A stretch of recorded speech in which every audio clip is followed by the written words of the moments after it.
going to be anecdotal, and we also, haven't had a ton of time since the storm to actually put together formal data. I have some quantitative data that I'll show at the end if I have time, and we do have some measurements, but yeah. So anyway, happy to be here and show you at least some of our first pass of how these shorelines performed. And I don't have a ton of time, so I'm not going to belabor all the history and background of how these living shorelines came to be, other than, we've had a lot of historic erosion along the shorelines in Cedar Key. So you can see a lot of shoreline retreat and historic. Yeah. Are you guys hearing? Yes, seeing and hearing. Yeah, see it. Okay, sorry. I thought I heard someone trying to get my attention. Apologies.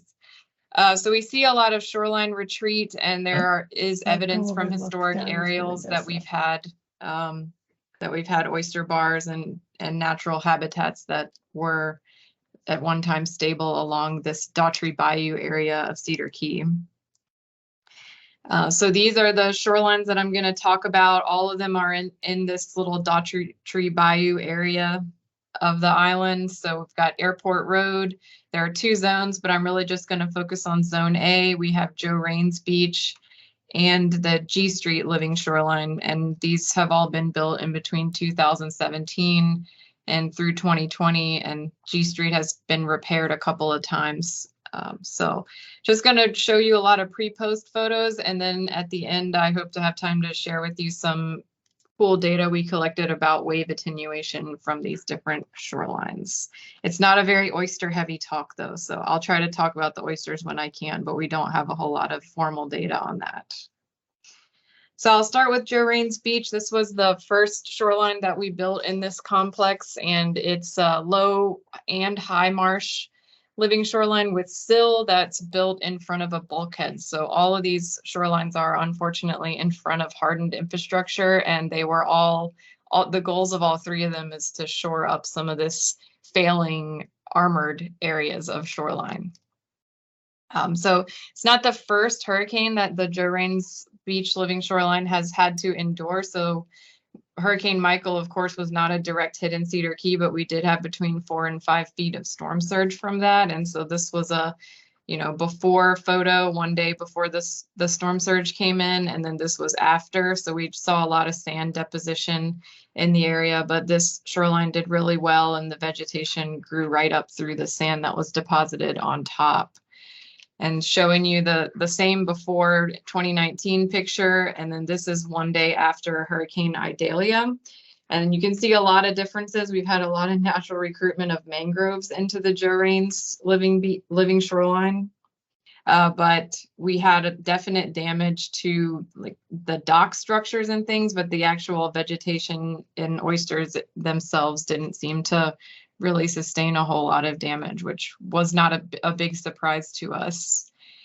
We have some pre-post aerials for all of these as well, and this was taken this summer in June, and the living shoreline intervention starts right here and goes all the way down to this large sandbag groin structure.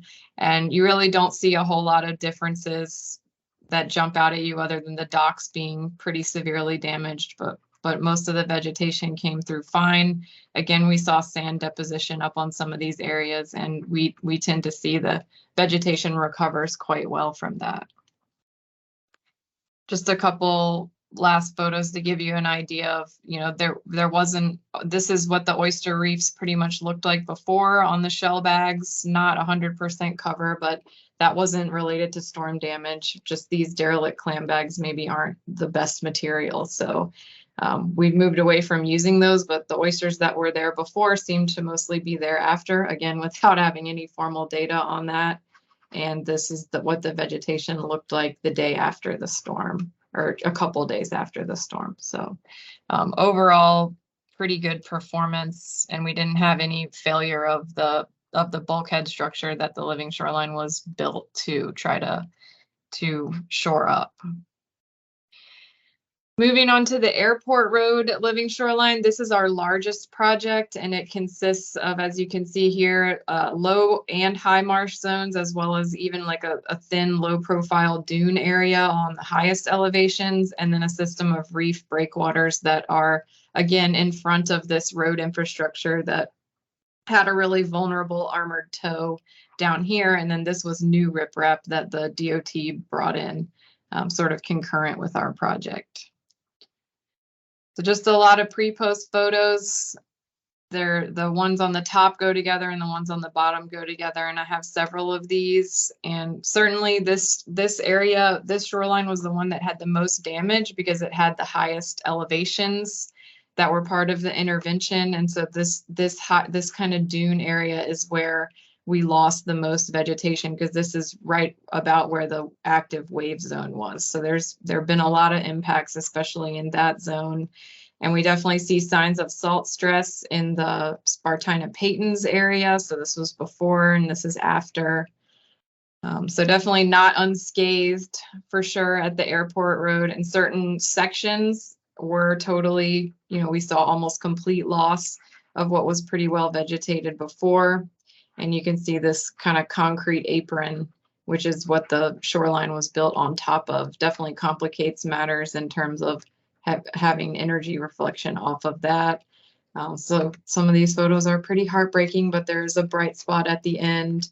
Really nice, super thick vegetation, and then a lot of salt stress, and then just wave. A lot of these are root balls.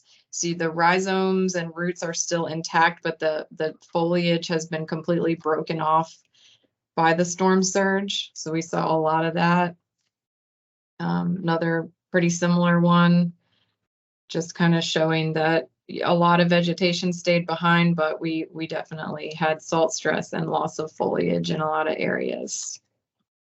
Again, this is just farther down to show you that. And then from the air, again, pretty much tells the same story. We had a lot of sand deposited up on top of in the upland areas, and then we had a lot of defoliation, especially in the dune.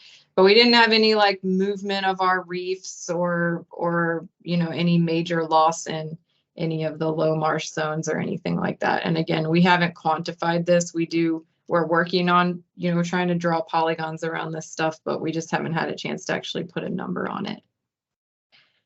Okay, so all of the photos I just showed you were basically like the day after, and then 5 days after the surge. And so I went out there a couple of days ago and took some 6 weeks after, and this is a photo you've already seen. So you see the kind of the loss of the foliage, but then we actually see a lot of new, leaves coming back up, and it's starting to green up in that area that was pretty brown.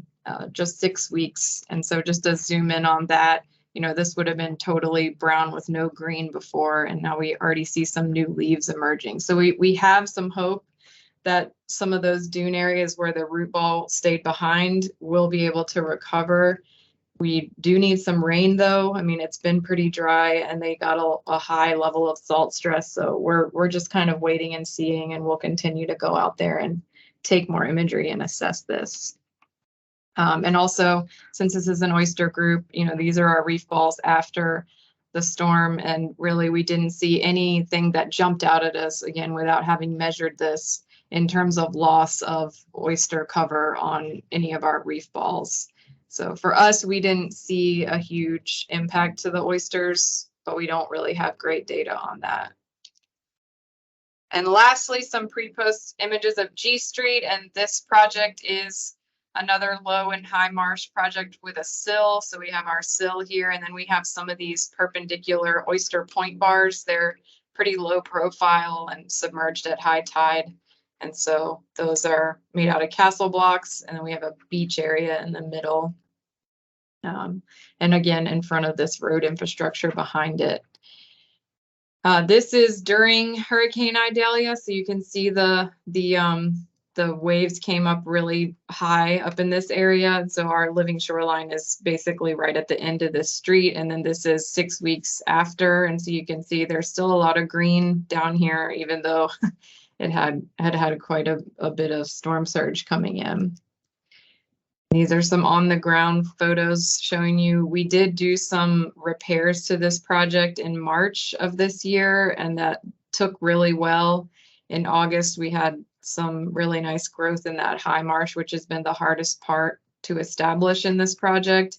And then this is right after Idalia, and this is 6 weeks after. So we saw that high marsh hold through the storm for the first time. This project has been hit by about 4 tropical storms or hurricanes. Some of them have been direct hits like right after it was installed. So this project has had a hard time, but we were really happy with how the high marsh held on. And this is showing you just a similar progression of photos in a different part of the shoreline.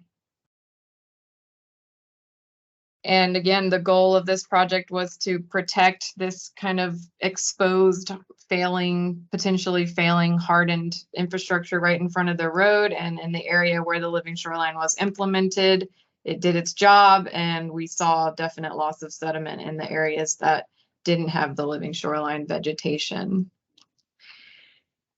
And again, the pre-post from the aerial, and we had a lot of nice, happy vegetation here in June, and we don't really see a huge difference in the footprint of the vegetation. The most loss was here in the beach area that didn't have vegetation, which is not a surprise.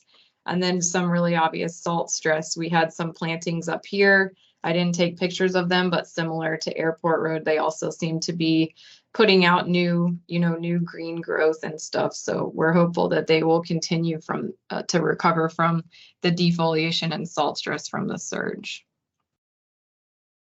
All right, and I think I'm still within my 15 minutes. So I want to show you a little bit of data from our wave attenuation measurements. And there's one of our postdocs, Alex Hernandez, who is working to deploy some of these wave gauges. And he works a lot with Mark Clark, who's also a collaborator on all of these projects. So we were really lucky to have access to enough of these to deploy all throughout the living shoreline complex in Daughtry Bayou, these wave gauges. And there's several pieces of data we can get from them. So this is showing you what was the maximum incident wave height at each of these different deployment points.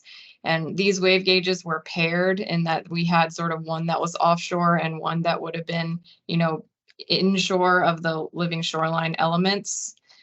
And so this is the wave height. So pretty good wave heights, 3.5 to almost 4 feet in some places along the shoreline.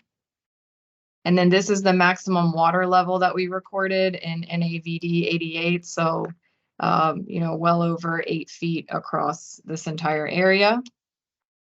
And the wave power is shown here. So this is kind of just giving you an idea of the energy that was associated with the water level and wave heights that I just showed you. So just a little bit of data here about the attenuation of that wave height. So you can see, these little orange dots are showing where the wave gauges were and what the measurements were. And then the yellow numbers are estimates of the % attenuation of wave height across this. And we had this is an adjacent area that doesn't have any living shoreline. This was a natural patch that had just remained stable by itself of marsh grass, but this is not measuring the influence of any of the vegetation on Airport Road. This would only be for the oyster reefs. So this has no reef, and there was negative attenuation or no attenuation. And then we had between 7 and almost 20% attenuation of wave height along Airport Road during the storm. And in terms of wave power, it was, again, there was about a 5.5% with no reef, and that can just be due to the natural shoaling of the shoreline ends up reducing energy.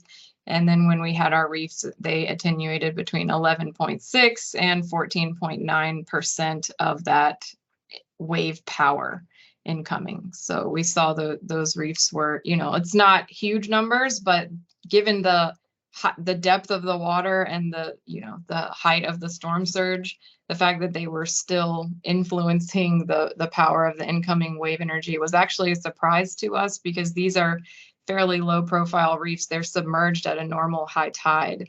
So normally you wouldn't expect that, but the waves were so long, they had long period, and so the extent that they influenced the water column extended deeper than it would if this was just a normal southwestern front. So I'm not an expert on wave energy, but that's how it was explained to me. So, and then here's G Street showing you similar sets of measurements, incident wave height and attenuation. And in our living shoreline area, it was between 5.6 and 16.3% wave attenuation of the height of the waves. And then for comparison on the hardened shoreline, it was measured almost 8%. And then on the area with no, just basically a sand flat, there was pretty much no attenuation of wave height. And then wave power, we saw a bigger difference. We saw 15 to 20% attenuation of wave power in the G Street living shoreline. And then on the hardened shoreline, again, probably related to just the natural shoaling, 2.8 reduction in wave power and 21.6% reduction in wave power on this area, which has a steeper profile because it grades up into a beach. Not a steeper profile, but more of a gradual elevation change than here. This would be more flat and this would be more graded up. So we think that's why the attenuation is happening there, because you can't, you have to account for the fact that there's a shoaling effect that also absorbs some wave energy. Okay, and that was my last slide. So I'll stop sharing and I'll take some questions. I don't really have a question, Savanna, but what an amazing presentation. Very compelling arguments for doing some living shorelines in high erosion areas. Thank you. Yeah, we were really surprised at how well. I mean, we really didn't know this was the biggest event that has challenged those, and yeah, that we were pleasantly surprised. So again, not a perfect story, but definitely a lot of evidence of positive outcome there. And then I see a question in the chat about how many wave gauges survived. Out of the ones, I think we deployed 24 and we were able to get all of them back, but one of them had an error and didn't record data. So we basically got all of them back.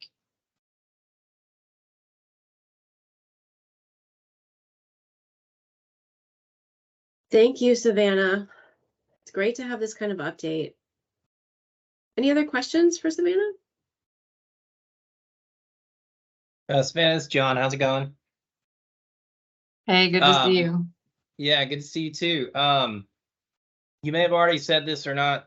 Sorry if I missed it, but do you plan to replant some of those areas, or are you just kind of waiting to see if things come back? I mean, we've had some of those issues here where some areas that washed out real bad looked pretty damaged, but some of the roots and stuff have come back up as a sort of a pleasant surprise. So are you guys going to sort of replant some of those, extra damaged areas, or just kind of see what happens? We haven't really made a formal plan on that. We have a couple of groups coming in November that want a service project. And so we thought, well, maybe it wouldn't hurt to throw them out there and do that. But we're not planning any large scale intervention for that. Yeah.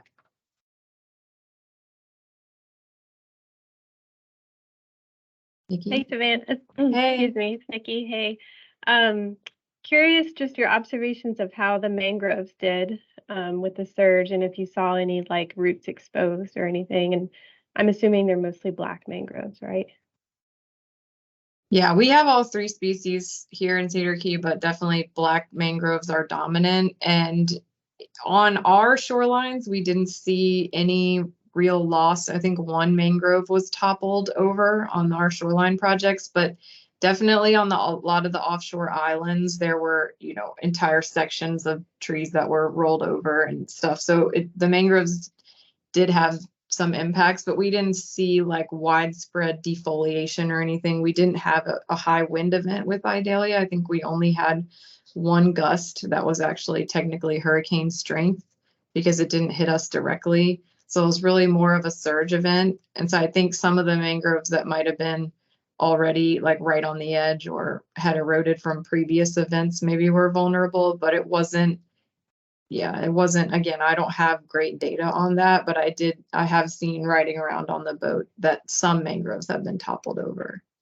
I think that's actually a cool opportunity because you didn't have wind impacts to say like how those species, did or did not hold up with surge. Yeah, thank you. I think Heather. Yep. Yeah, thank you for that question, Nikki. Actually, that's something that I've been wondering about as well, because we were wondering if the wave height would be high enough to go over the mangroves.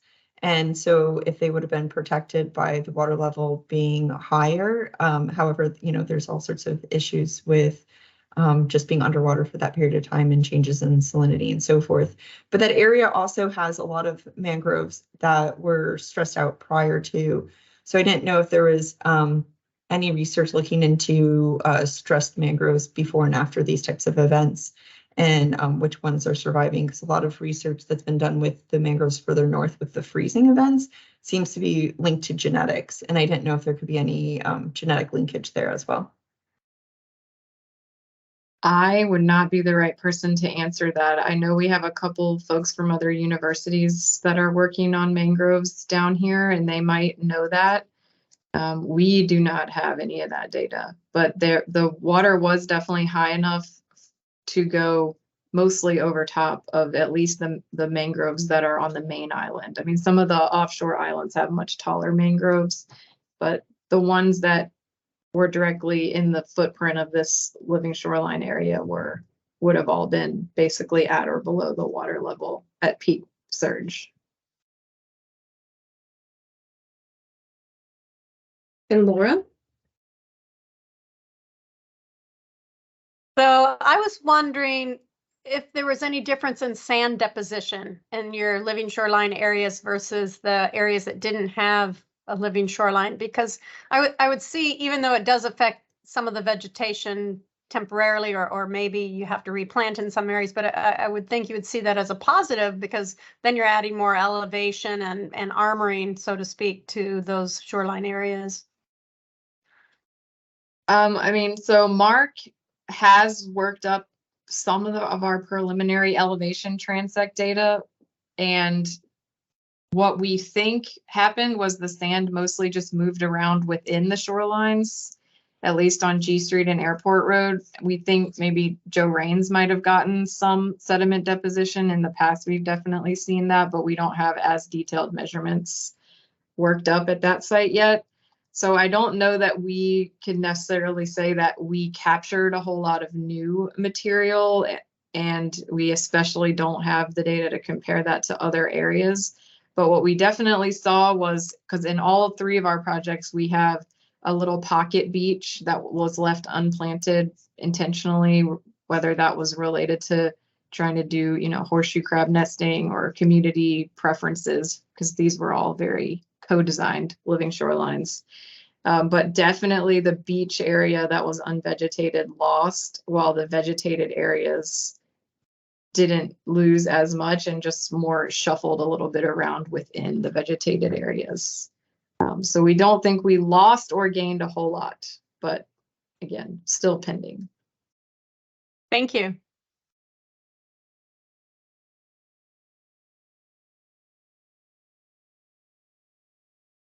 Last call for questions for Savanna. Thank you so much, Savanna, for joining us today and providing that update. It's nice to make the connection. Would you be willing to speak just briefly to your pros community practice as well? Sure, yeah.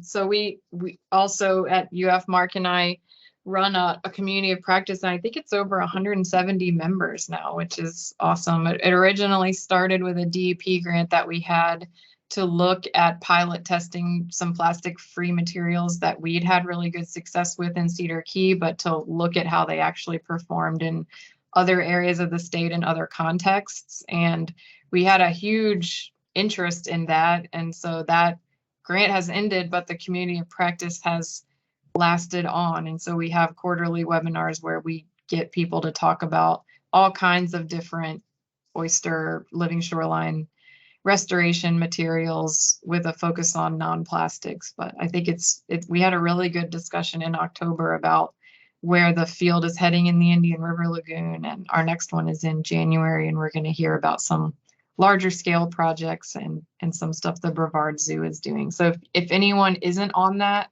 and wants to be added to the calendar invites or anything, we also record all the meetings. But yeah, that's another good group for information sharing.